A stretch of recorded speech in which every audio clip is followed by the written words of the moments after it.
Hey, what is up guys? JP Land here and welcome back to another video. Today we're back here at Universal Studios Hollywood to take a look at all of the updates. So let's get rolling.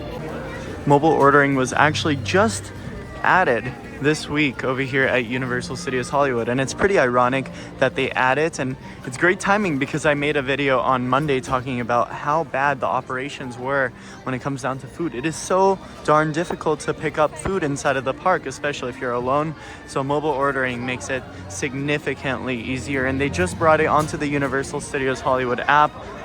Be patient with the team members as they're still working on making this as smooth as possible, and it's only their first day today utilizing mobile ordering. It's soft.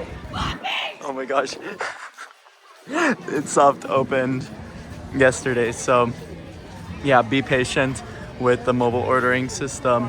But it is great to be back inside of the theme park. It's also wonderful to see all the characters out today.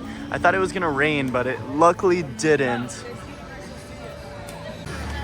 It's Wednesday, and it actually doesn't look really busy today. Then again, I haven't looked at the wait times. Look at Dracula, he's out right now. This is weird timing, but I caught it at the corner of my eye. They added new banners on these lampposts for Fast X. It's weird because this movie has been out for, I don't know, I want to say 3 weeks, 4 weeks now. But they just added these new posters and also little banners over here showing off where these cars have been in each movie. Obviously the Skyline was in Too Fast, Too Furious. Dom's Charger was in like almost every movie. This Fairlane, it was in Fast X. So cool. I love these artifacts. But they also show the picture when it was still in production. Look at that. That is so cool. You can see a flip car. This is that bridge scene. Now looking at this haunted house over here, it's very clear that we're gonna have no updates on this for a long time. I think they'll begin work on like lighting and stuff in 2 months when we get closer to the event. But as of right now, it's gonna look like this for a while. And I don't think these walls will come down for a while either. Maybe a month from now. And maybe that's when they'll start detailing the facade as well. I mean, by itself, it's pretty detailed, but they have so much more to do. They can add like candles in these windowsills, as well as some like dead vines and maybe even a fake tree. What they did with a lot of the mazes last year is they had like false grass in front of the haunted house, adding some scenic before even entering the haunted house, and I really like how they did that. Walking into French Street, it looks like Bride of Frankenstein and Frankenstein are interacting with the guests. I love when they have guest interactions, especially when you're eating and stuff. I remember last year I was here with a friend and we were eating inside of the Persian courtyard area, and Frankenstein and Dracula walked up to us and we were playing this like horror trivia game, and they played along with us, and I love how they could do that. French Street is looking beautiful, especially with this weather, but a lot of questions have been brought up to me asking if this could potentially turn into a Minion land. And I could see that happening actually. This land, this whole French Street has been around for many years. I think since the beginning of Universal, it was one of the first themed lands that they introduced. So I think it's likely that they'll remove this soon. I don't know if they'll replace it with Minions Land, although it would be really cool to see that. Imagine they put Bake My Day right over here. It would work perfectly. But I don't know if they want to risk losing Parisian Courtyard because they use that for Halloween Horror Nights, and also this is a staff break room over here, so it's debatable. And they could even put in an attraction over here, maybe a flat ride with some really nice theming and some new restaurants down this area as well. But then again, this is the VIP lounge over here, and again, they can't go super long without a VIP lounge, so they could potentially temporarily relocate the VIP lounge and the buffet area, but then that's a lot of work. They have to get new permits and they have to file a bunch of things, and I don't know if it's worth it. Wow, this is crazy. They worked so darn fast on tearing down animal actors. The benches are gone. Everything is just in bits and pieces now. They still haven't removed these cages and stuff in the back and the crates where they held the animals, but I think that's next, as well as the outside of the show. But yeah, it's coming down really fast, and I wouldn't be surprised if we see some more work on special effects today. But yeah, that's crazy. It's so sad to see this little site onto animal actors being torn down. They're also cutting down the surrounding trees around it, obviously, so they can have some room to construct whatever they're going to construct. At this point, we think it's a roller coaster because they've been testing some roller coaster noises just to test out sound pollution around the theme park, around the studio, and of course, the residential areas. So it is clear that a roller coaster is coming. We just don't know when and how long. And if they do put a roller coaster, I wonder what type of roller coaster they would build. Would it be like a launching roller coaster? And who would manufacture it? Maybe Intamin, B&M, Mack Rides. There's a bunch of people they could work with, but we'll see. We'll see when the time comes. It's only a matter of time when they start deconstructing the whole facade entrance to animal actors. And I think it's gonna be very soon, probably within the next week or two. But yeah, here's the current look of that. It looks very empty because they cut down all of the trees in the surrounding area. But yeah, it's just a weird sight to see. So over here in this little hub, they removed the studio director on this side, and like I mentioned, they relocated to the other side, closer to Harry Potter World. My only issue with this is they're selling balloons right in front of it. How is anyone gonna be able to see the wait times? Production Central is also completely behind walls now, and it's kind of a weird sight because look at the canopy from Animal Actors. It's just kind of like sitting here, dangling on top of Production Central. They're also removing the light bulbs, if you look closer, onto the Production Central sign. They're slowly removing those light bulbs. I don't know why they didn't remove them all at once, but yeah, there's that. In front of the special effects show, I have no idea what's going on over here in this side. I'm pretty sure they had the canopy above that, but I just can't remember what was sitting there a few days ago. But they're also resuming stripping apart the facade. It's coming down pretty fast. And yeah, this is such an awkward, I think this is new.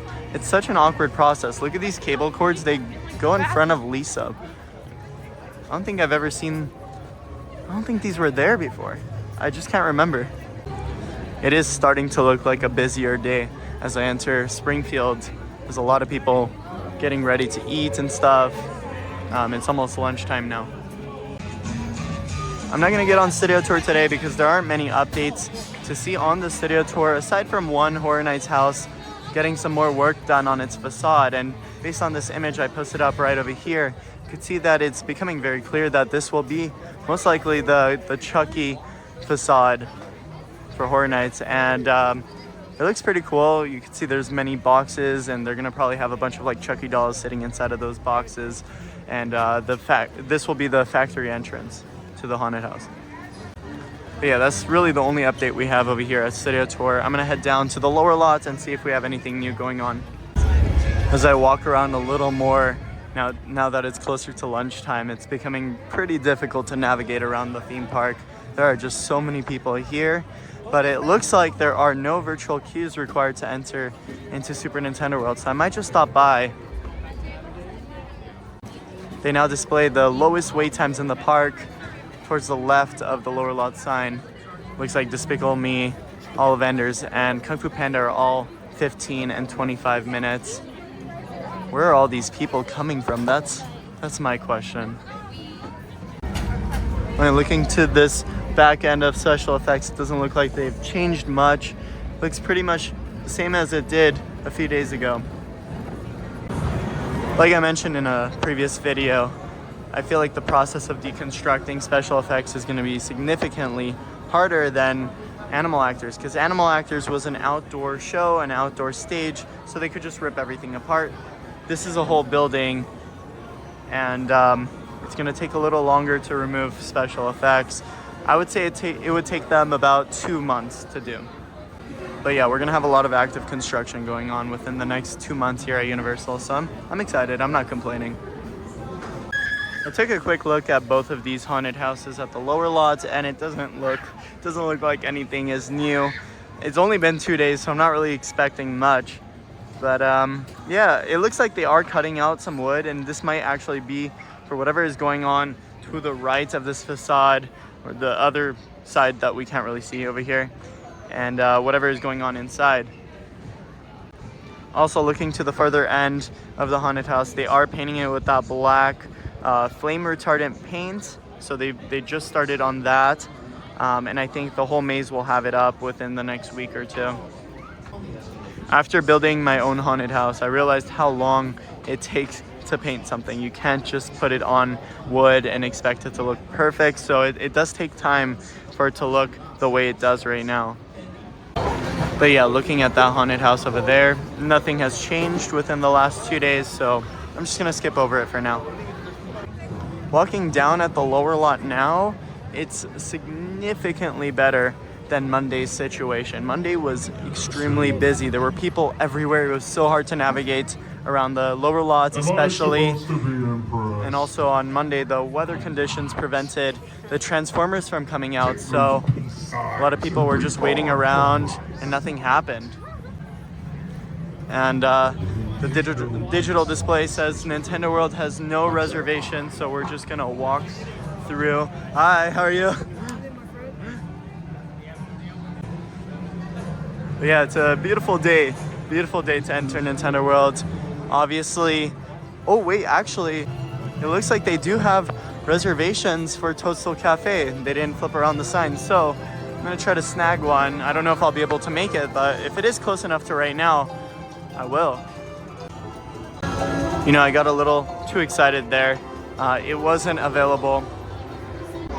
So recently they've been closing Mario Kart just a little bit early, just because they need some time to maintain the ride. So they close it at 9 p.m. now. On certain days they close it at 9:30, but it's been having a hard time, just a little bit of a hard time. So they need a little more time to give it maintenance, and over time this will shorten. They used to do something similar with Jurassic World, and they even do it for Harry Potter and the Forbidden Journey. When they have Horror Nights, they close the attraction at 12 a.m.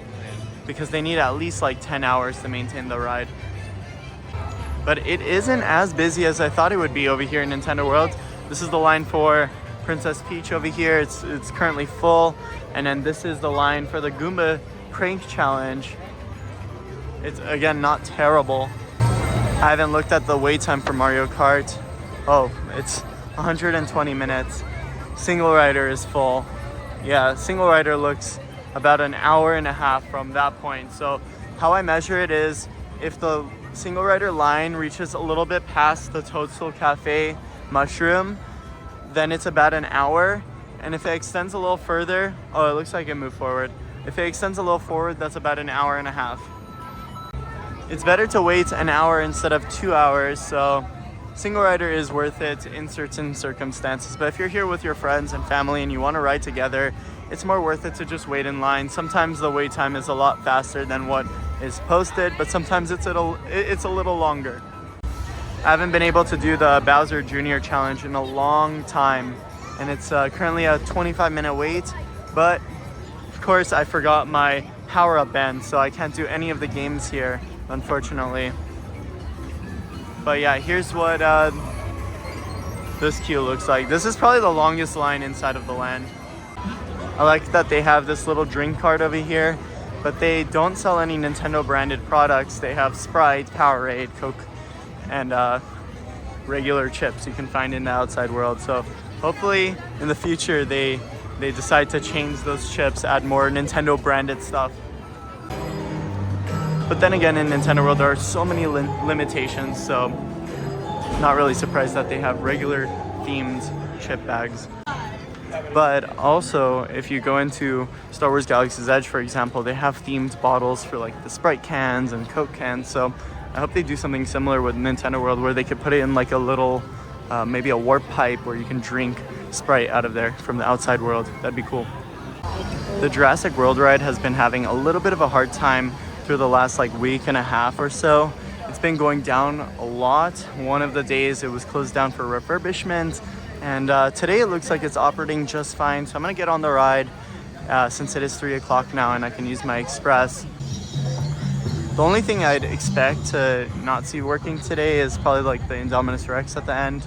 It hasn't been working, especially this past week. I rode it last week and there was no Indominus Rex. It was behind a curtain, so we'll see. Food chain sat the Mosasaurus. Home to some of Jurassic World's most powerful creatures.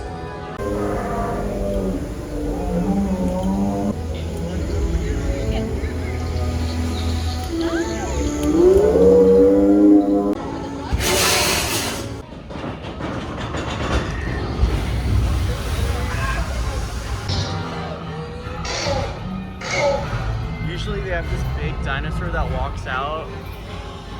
It's not working. No.